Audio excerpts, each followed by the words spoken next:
What are you calling for now, Andrea Guerrero? Well, the fires have ceased, and we're grateful for that. There are tens of thousands of evacuees who are displaced. They either can't go back to their homes because they have no homes, or they don't have enough resources back at home in order to survive. They can't care for their young children, or they're needy. We are very concerned at this moment about the response from FEMA and from Red Cross and from city and county officials in providing for these individuals who may not all have legal documentation. We're concerned about the ability of the emergency officials to reach out to this population given their lack of language capacity. The Immigrant Rights Consortium has been serving as interpreters for FEMA, Red Cross, city and county officials at the evacuation centers and at other locations. They have not come equipped with the language capacity that they need. They are not resourced to assist the Spanish-speaking monolingual community. That is a grave concern of ours. They have not distributed information in Spanish.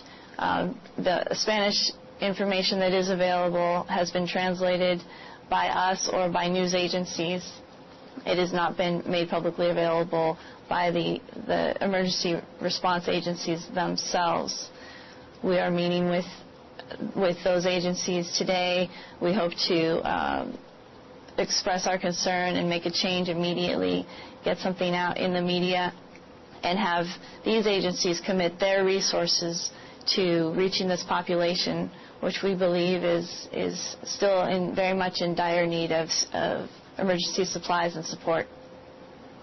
The Los Angeles Times also reporting that Tijuana firefighters were allowed over the border to help fight the fires.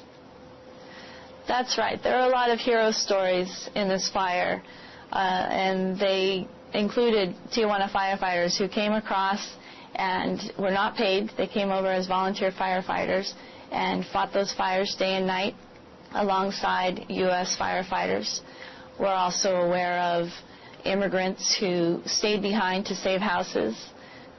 There were, I think, 4 immigrants who saved several houses in a wealthy area in Rancho Bernardo, and they were duly congratulated by the homeowners.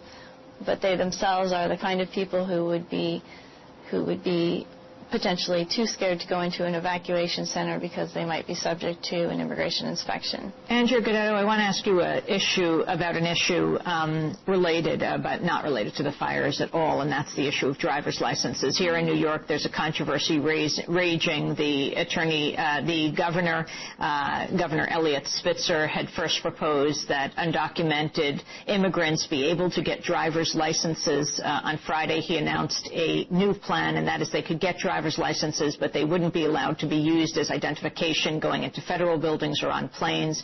Can you talk about what's happening in California around this issue and the significance of what's happening here in New York? In California, we're facing the same debate.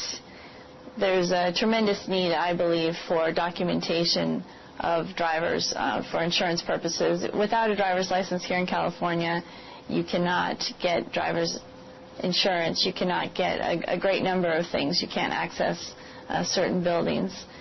And having thousands and tens of thousands of uninsured drivers on the road is not a benefit to anyone.